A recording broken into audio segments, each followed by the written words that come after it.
যে কি কখনোই কি আমার আসবে না। আর তাহলে এখানে ধরো কথা কথা 10 ভোল্ট দিলাম, ঠিক আছে, তাহলে কি হবে, এখানে 5 ভোল্ট ড্রপ হয়েছে, তাহলে বাকি 5 ভোল্ট কোথায় ড্রপ হবে? আর ওয়ানে স্যার। আর ওয়ানে হচ্ছে গিয়ে ড্রপ হবে। আচ্ছা, যখন কথার কথা এটার ভ্যালু হচ্ছে 3 ভোল্ট, তখন কি এটার অ্যাক্রস আমি 5 ভোল্ট পাবো? না স্যার। তখন কিন্তু 5 ভোল্ট পাবো না, তখন কি ওই যে ক্যালকুলেশন করে যেটা পাওয়া যায় নট 5 ভোল্ট, ঠিক আছে।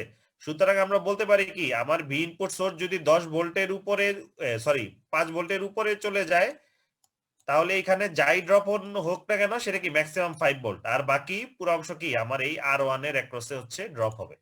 এখন তাই যদি হয়, আমরা যদি এখানে চলে যাই, তাহলে এখানে দেখো কি হচ্ছে, প্রথমে আমার ইনপুট ভোল্টেজটা বাড়তেছে, এই যে এই পোর্শনে ইনপুট ভোল্টেজ বাড়তেছে আমার কি, আমি যদি মার্ক করি, এটা কি কালার দেব, এই কালার দেই, আউটপুট ভোল্টেজও কি আমার হচ্ছে কি করতেছে, বাড়তেছে।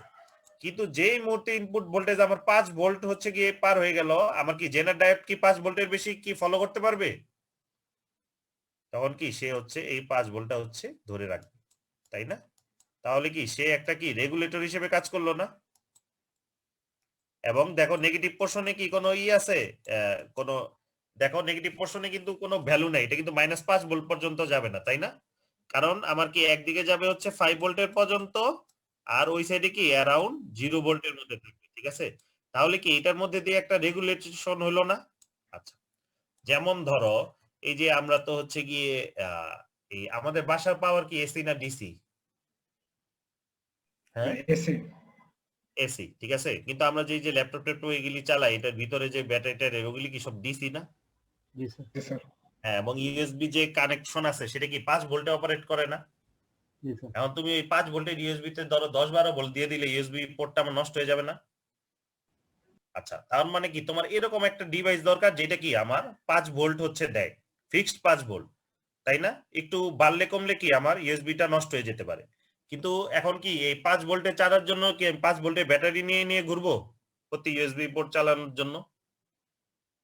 তাহলে কি করব, বাসায় আমাদের এসি আছে, সুতরাং আমাদের কি এরকম একটা সার্কিট এলিমেন্ট ক্রিয়েট করতে হবে যাতে কি আমার হচ্ছে গিয়ে কি এরকম কনস্ট্যান্ট 5 ভোল্ট হচ্ছে গিয়ে সে সাপ্লাই দিতে পারে। তো এইটার কারণে কি আমরা হচ্ছে গিয়ে এরকম ভোল্টেজ রেগুলেটর গুলি হচ্ছে জেনারেট করি। আচ্ছা, আমাদের আরেকটা ছবি ছিল, এই ছবিটা, এই যে দেখো এই ছবিটা, এই যে এই সার্কিটটা দেখতেছো না, এই সার্কিটটাই হচ্ছে গিয়ে যে দেখো, এখন তো হচ্ছে কি আইসি চলে আসছে, তাই এখন আর এরকম করা হয় না। আগে এক সময় কি হতো, এই যে দেখো এসি এমপ্লিফায়ার থাকতো, সেটা কি এই যে ট্রান্সফরমার হয়ে আবার কি বাসায় হচ্ছে গিয়ে লো ভোল্টেজে আসতো, তাই তো। তারপর কি করতাম আমি হচ্ছে গিয়ে এটাকে হচ্ছে কি ওই যে রিপল গুলি দূর করার জন্য এই আরসি ফিল্টারটা থাকতো, তারপর কি জেনার ডায়োড দিয়ে আমি কি এরকম হচ্ছে রেগুলেট করতাম। তাহলে কি এখানে এসি সোর্স, আর এই জায়গার যে ভোল্টেজটা, এই ভোল্টেজটাই কোথায় দিব আমি, এই ভোল্টেজটাই হচ্ছে আমি কি আমার ইউএসবি, এই যে ইউএসবি পোর্ট আছে, সেই ইউএসবি পোর্টে কি আমি হচ্ছে এটা দিব। বুঝতে পারছো? এই যে এটার অ্যাক্রসে ভোল্টেজটা, এই যে এই ভোল্টেজটা, বোঝা গেছে এই কথা? এই ভোল্টেজটাই হচ্ছে গিয়ে দেখো এখানে কি আমি হচ্ছে একটা ফিক্সড ভোল্টেজ হচ্ছে পাই। তো এইটাই হচ্ছে জেনার ডায়োড অ্যাজ এ রেগুলেটর, ঠিক আছে। জেনার ডায়োডের কি রেগুলেটর হিসেবে কাজ করানো যায়। আচ্ছা, নর্মাল ডায়োডও কি রেগুলেটর হিসেবে কাজ করানো যাবে?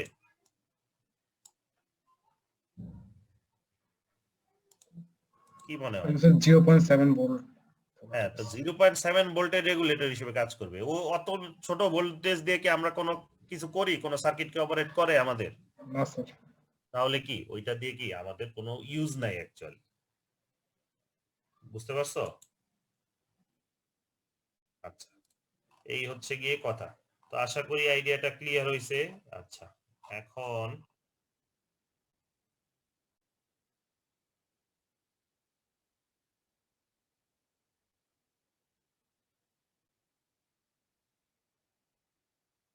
সূত্রগুলি হচ্ছে একটু দেখে রাখবা, ঠিক আছে।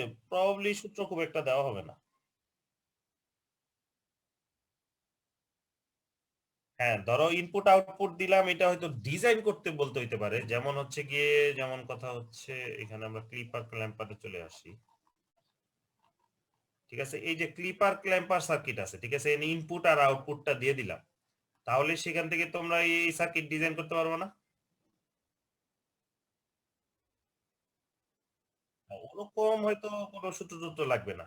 তোমাদের যেই টাইপের কোশ্চেন আসবে নরমালি হচ্ছে আমরা এই ইনপুট দিয়ে দিব, আউটপুট দিয়ে দিব, তোমাদের হচ্ছে কি ড্র করতে হবে।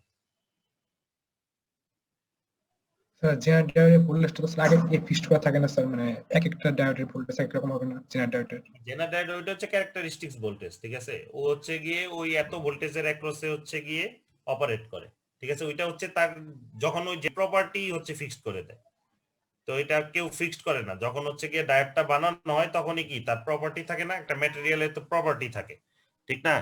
যেমন ধর একটা রেজিস্ট্যান্স, তার একটা ভ্যালু থাকবে না, তার তো একটা ভ্যালু থাকবে, তুমি মাল্টিমিটার দিয়ে ধরো বা না ধরো, ওই রেজিস্ট্যান্সের যে ম্যাটেরিয়াল দিয়ে তৈরি ওই প্রপার্টি অনুযায়ী হচ্ছে গিয়ে কি তার হচ্ছে গিয়ে একটা ভ্যালু আসবে। সো সেইটা অনুযায়ী হচ্ছে তোমাকে হচ্ছে করতে হবে।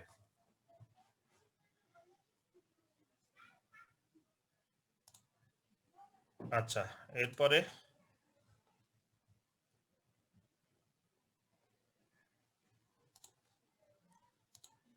আর কোনো কোশ্চেন আছে?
আচ্ছা, তা যদি না থাকে তাহলে হচ্ছে কি তোমাদের কিছু করতে দেই।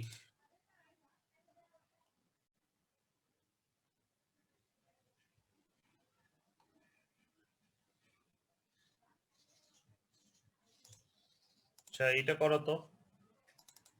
আচ্ছা, এই গ্রাফটা দেখতে পারতেছো?